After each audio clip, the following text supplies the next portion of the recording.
welcome back to a very special edition of the Vulcan Nation podcast. I'm your host, Ryan Barnhart, Director of Alumni Relations. Today, we are very pleased to welcome our next guest. She is one of the 2020 Alumni Association Alumni Award winners, receiving the Rear Admiral William R. Furlong Military Alumni Award this year. She has a storied career of military service, spanning the Vietnam era to the War on Terror to her retirement as a Major General in the U.S. Army. Currently, she is the CEO of Wicked Solutions, a consultancy for leadership and decision-making in disasters and complex conflicts. She is a 1984 graduate of California University of Pennsylvania and also holds a Master of Public Health and Doctor of Health Administration. I am very pleased to welcome to the show Major General retired Donna Barbisch.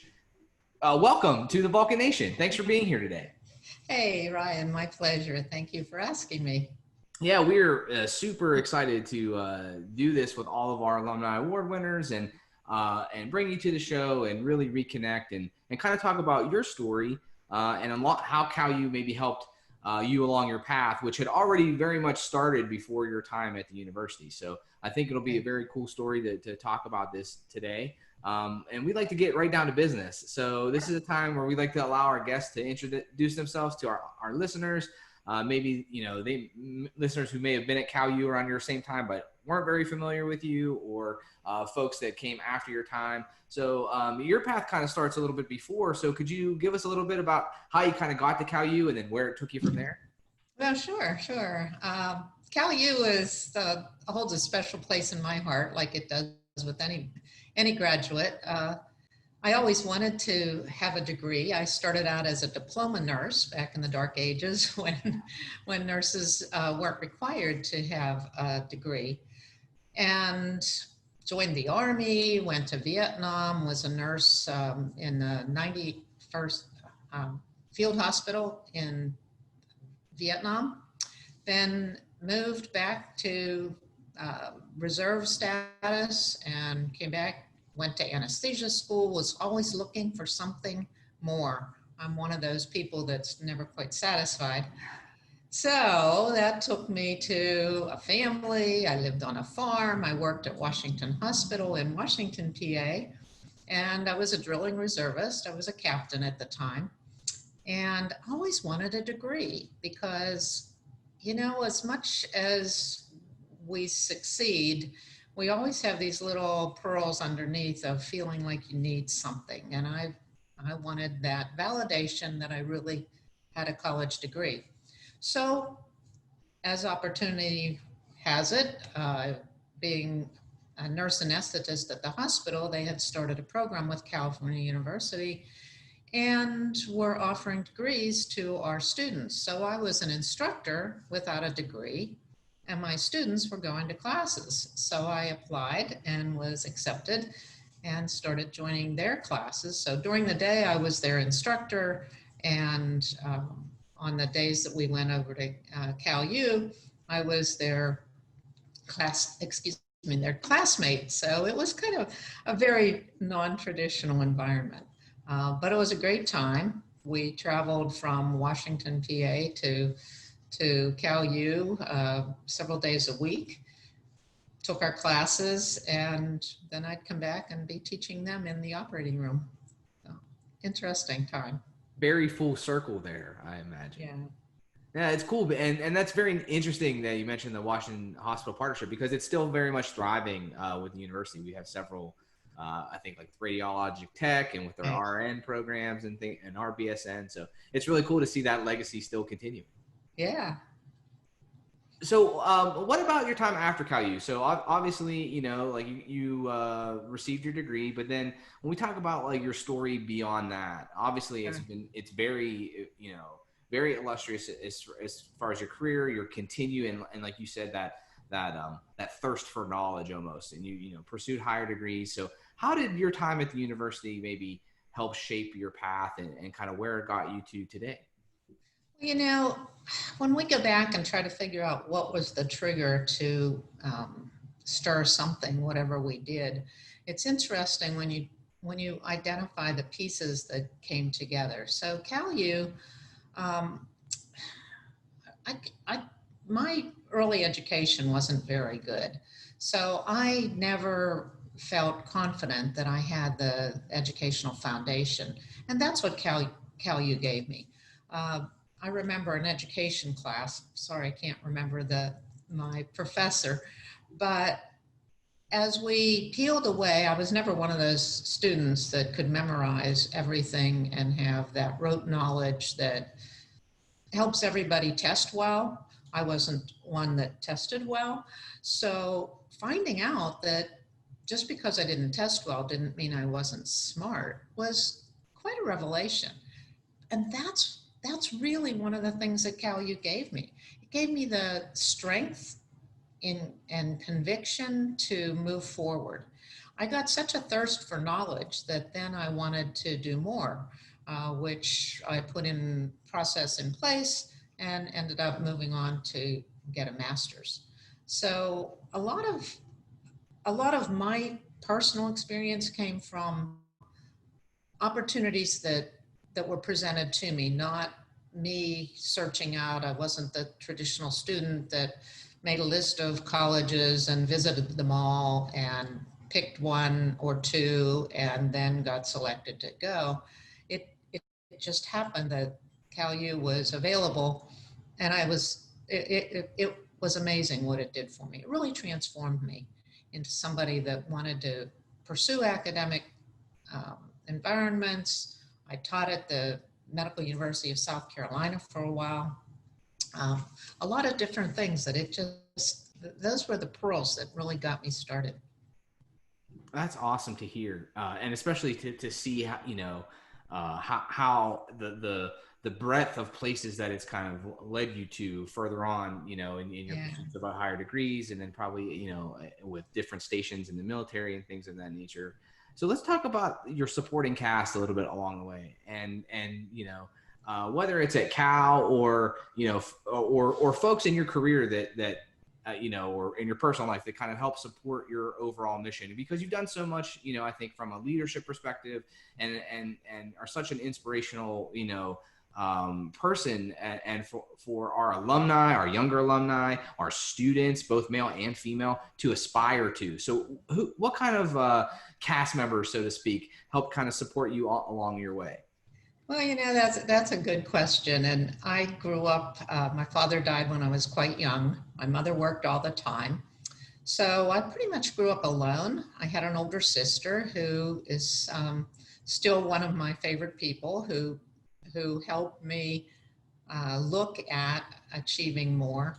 But I think that a lot of my passion for growth was because I started out understanding very little, and I was an observer. I was kind of a fly on the wall as a young person.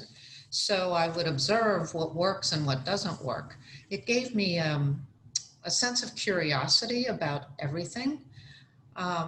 Then, of course, the military and my experience in Vietnam it was really foundational in searching for a meaning in life and dealing with so many young men, mostly, that were there dedicated to doing their best to support the United States. And when I think about signing to uphold the Constitution, it still gives me chills to know that I'm part of a bigger thing.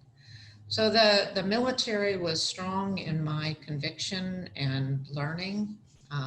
Then I was married, had a couple kids, and I want to tell you what, those kids, they stir you to do more. And you know, my kids were bright. They've both been successful. One a lawyer, she's currently working in the Pentagon as a major in the Air Force. And it's just, they make you want to do more. At least my kids did. And of course, I had friends that were there. But anytime you're trying to reach another plateau, of course, I didn't think about it that way. But looking back, I was always reaching. The military was probably a profound environment for me because of the senior leaders and the opportunity to, if you're successful, you get promoted. If you're, there's some element of you have to be at the right place at the right time, but it's different than business where you might hit a ceiling because your business has no further positions. Well, the military is pretty big, so it always had more positions, and I saw that, and I thought, I could do that, and there I did. So I had a lot of friends along the way, some professors. Probably my greatest mentors were military. Sure. And let's talk about that for a minute. And well, I have two questions there. First of all, is there a friendly Air Force Army rivalry then in your household with your daughter? Well, I always said I was purple. So when you get into the joint arena, so Army, well, when I went, Army was green. Right. Now they changed to a blue uniform. Well, now they're going back to they call it pinks and greens. Okay. So it's kind of a World War II uniform. So they're going back to where I was, and then the Air Force is blue and the Navy's blue and white. And yeah, well, there's a little rivalry there, but my last job in the Pentagon was in the Department of Defense, which is considered purple because it's a blend of all services. So I'm purple. I like that. You're like Switzerland. It's very neutral, Yeah.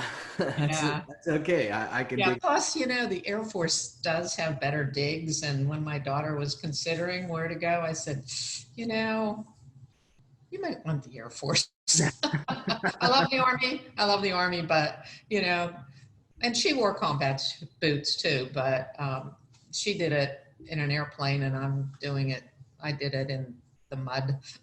No, absolutely. A little different scenery there, I guess. Yeah, yeah.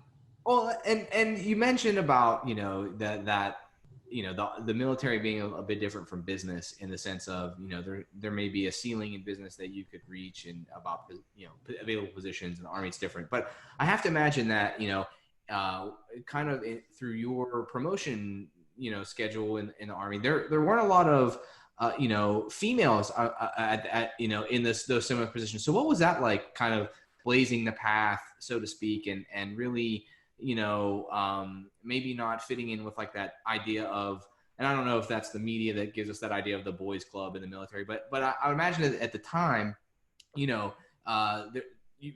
maybe, you had to call on some innate leadership abilities to be able to succeed there. Yeah, yeah. It was, it was different. And I was medical. So for being medical, that's where the majority of the women were in my early days. But I also, because I did medical when I was reserve, I did medical in my civilian capacity. When I had the opportunity to do something different in the military environment, I chose to do different things, which then put me in as, mostly guys. As a matter of fact, it became so common that I was the only woman in the room. I never even noticed that there weren't other women there. It just became my way of life. Both my daughters became engineers, and I used to say, well, what's it like? And what do you mean? Because by the time they got there were a lot more guys. Sure. A lot more gals. But in my career, and I think I was one of, I don't know, I think there were probably 8 women generals when I became a general. There were no women generals when I joined the Army. Sure. So it's it has changed significantly, and we were less than 2% of the force in my early career. I think we're up to about 18% women right now. Oh, wow. Yeah, it's changed significantly. Well, and it's very inspiring to see, that you were kind of on the front lines of that to help stimulate that change. So that's very awesome to see.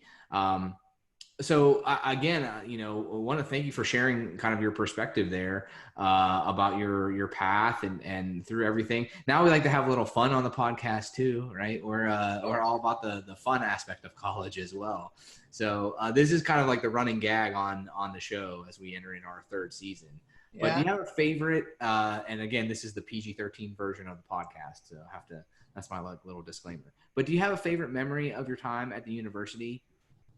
Well, I was reading some of the lead up to some of the questions, and I thought, you know, I I was we had a farm.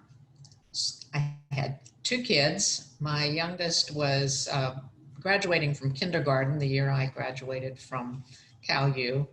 I was working. I was in the reserve. Some of my favorite moments were the quiet times, but also because I had classmates that we would carpool together. So it was really, it was one of those social environments, mostly just driving in the car with the kids. I was the old lady, right? And we would share stories and back and forth. But I didn't live on campus, so Sure. I never got the campus experience. And I tell you what, I was blown away when I got back there several years ago when the stadium was brand new and Oh yeah, uh, everything's so different now. yeah, and every time I drive through there, I go, it's changed an awful lot. It was kind of a sleepy little town back then, but It's still very sleepy. I won't we won't dispute that. But and it's funny that you mentioned that because that's kind of like that's a very much a recurring theme. And I always tell people too, like I graduated from Cal in the mid 2000s, and it's changed since I was a student. So yeah, I mean if for folks that haven't had a chance to come back, we always love to kind of showcase that yeah. the evolution of the campus, so to speak. And I imagine that the drive from Washington to California in the early '80s is a little different than it is now today, also. So Yeah, probably. I haven't been back and forth too many times these days, but yeah, a lot of times. But it was, it's just what we did. And, my philosophy is that tomorrow's going to come whether you do something or not. So you can use your time watching TV or whatever experience floats your boat at the time, or you can be bored, or you can not do anything, or you can do something. But tomorrow's going to come. So, what did you do last night? That was always my question. I like that's a good. I'm just trying to use that in my classes now. For my students, what did you do last night? Especially when their homework's not turned in. Yeah, Yeah. absolutely. So, continuing on this fun line of questioning, we're building the ultimate Cal U playlist. So, is there a song or songs maybe that specifically remind you of those drives with your comrades from Washington Hospital to campus or during your time at Cal U? Yeah, I had to look up what was popular. That was 1984. A lot of the songs, I'm sure that some of the kids today probably never heard of them, but there's some real classics out there. The Ike and Tina Turner, Footloose was a movie that some of the songs from that time. Um, Ghostbusters. All right. I went back looking at if I try to map the songs from my whole life and move forward, the Beatles were still popular back then, and yeah, I still listen to that music today. So Hey, listen, must I have have made the an white impression. album. The white album plays heavy in my rotation, so I Yeah, can appreciate that for sure. Absolutely. yeah, All right, so this question I will not limit it to foods from the Mon Valley since you are so internationally traveled. I'm kind of curious to know what's the best meal you ever had, or your favorite restaurant. wow. You know, I lived on a farm, and we grew almost all our own food. And I mean, we had a milk cow. I even made butter myself. So back then, I was pretty much eating at home or with friends and family. Uh, Now, today, I have to tell you, I'm still a Pittsburgher. Pork and sauerkraut on New Year's Eve. Uh, Yes, there's ma'am. some great meals, and Permane Brothers sandwiches, which weren't really that popular when I was younger, but became popular. And we even have one here in Washington D.C. That we. Uh, it's yeah, some of my Pittsburgh roots still come through with what I eat. Traveling around the world, I am pretty much of an international foodie, so lots of interesting foods out there to try that I never was exposed to in Pittsburgh. Sure, and it's a little different now. We finally have a bit of a food scene here Yeah, in the city, so you can get your international flavors now for sure. But absolutely. I mean, you can't go wrong with a Primanti sandwich. That's just my opinion. It's true. It's true. And I think they still do it, but I'm pretty sure that, like, I know you said you have one in DC, but they'll ship to like anywhere in the U.S. They'll ship Right. you a sandwich, which I think is pretty impressive or scary. I'm not sure. We talk about like food handling and things of that nature.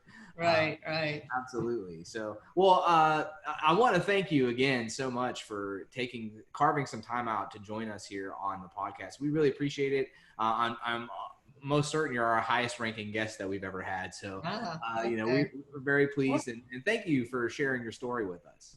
Yeah, Ryan, can I comment just a little bit on my business? And Oh yeah, that's a great segue, because that's kind of how we like to sign off and allow you to talk about exactly that, is what you're doing now and where folks can connect with you. So yeah, absolutely. well, what I really wanted to share, especially in today's environment with COVID, I've spent the last 25 years working on pandemics. My business evolved from work I did while I was in uniform. I was working the domestic preparedness program when we first started.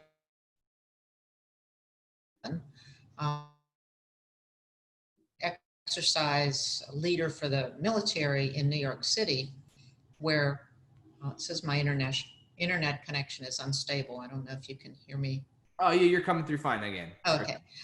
So I was in New York City before 9/11 working on an exercise where we introduced an ugly disease and then tracked all the patients and tried to collaborate the emergency community with hospitals and with the leadership.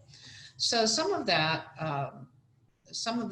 work we did was foundational in helping New York City on 9/11. Well, I've put together a lot of processes to help senior leaders, senior executives, mayors, governors, presidents, understand the complexity of disasters, and especially pandemics, which are even harder to manage than many of the hurricanes, floods, and so on. And we work that on, I do it on an international basis. Was working on a project where we were going to have a tool where you could play the leader, the mayor, governor, and we would throw a pandemic in and you would have to manage that. I'm sorry it wasn't ready for prime time here, because it could have been insightful for people to understand why you would choose one solution over another. Why do we have to lock down? Why should we lock down? Why should we wear masks? Some of these things were pretty well understood before, and getting the environment, if you look across the world to see who has done things better. We're going to be doing some work to measure the decision down to the outcome. So my whole goal in life right now is to be able to take these wicked problems, that is a problem that doesn't have a yes or no answer, not the right or the wrong, but a better or worse, and try to figure out how do we pull that thread from the decision maker down to the outcome. If we can do that, we can train and educate young leaders like you're doing at CalU in a gaming environment and produce people that can make better decisions, that have the intestinal fortitude, the strength of conviction to say, I know this is hard, but we got to shut the border. And that's a tough decision. You have to do it. If you don't do it, people die. If you don't do it, I mean, yes, the economy is affected, but the economy and the COVID environment today are inextricably linked. So you need to make those decisions that are going to produce the best outcome for the long run. It's a hard thing to do, but that's what we do. And I think it's cool to see that, and especially when you talk about like the gamification aspect, because Oh, I think yeah. that's, and like I just finished my doctorate recently, and that was part of like a lot of the studies that I've read, and my background's also health science, so enabling gamification into health science to help promote health outcomes and healthy decision making and overall wellness. I think that's just so cool. What Yeah, you guys are yeah. doing there. So if folks are listening are interested in finding out more about Wicked Solutions, and where can they find that on the web? Well, it's interesting. My webpage is down right now. I need Oh, a little help with my own webpage, but I'm on LinkedIn. If anybody wants to look me up on LinkedIn, and if you're a CalU grad, send me a note saying who you are and why you want to link, and I'll be happy to link you to my gazillion network out there. And hey, it might help your career too, because there's lots of people out there looking for people with strong backgrounds in all sorts of things. So I'm always uh, out here trying to help mentor and grow people into positions that really fit. The goal in life to me is to find your fit. And I think I mentioned in one of my lectures, H.J. Hines, to do an uncommon thing uncommonly well brings success. And boy, if you could be the best person in the world that knows how to dig a ditch, and instead you're out there making ice cream. And if we got you into the ditch digging that you love, or if you're a gardener and we try to lock you into a office building and you want to be outside, you're not happy. Finding the pursuit of happiness, I like to help make that come true. So yeah, great fun. that's awesome. Find your fit. I think that is words of wisdom to leave our listeners with. Yes, Thank you again my for joining pleasure. us today. Yeah, it was great. And again, congratulations on the Furlong Award this year. I apologize that we're not meeting in person in 2020, but we definitely will get 2021 and have the physical award to present to you and all that good I stuff. hope so. I hope we can get back together. Absolutely, me too. I'm keeping my fingers crossed. So, Yeah. but Well, I it's wish you again, all the best, and all yeah, the you. students and faculty. I'm with you. I, survived COVID. That's the COVID environment, and I wish you all well. Thank you so much, Major General Barbisch. And for Major General retired Donna Barbisch, I'm Ryan Barnhart. This is the Vulcan Nation. Thanks for joining us, folks. We'll catch you next time.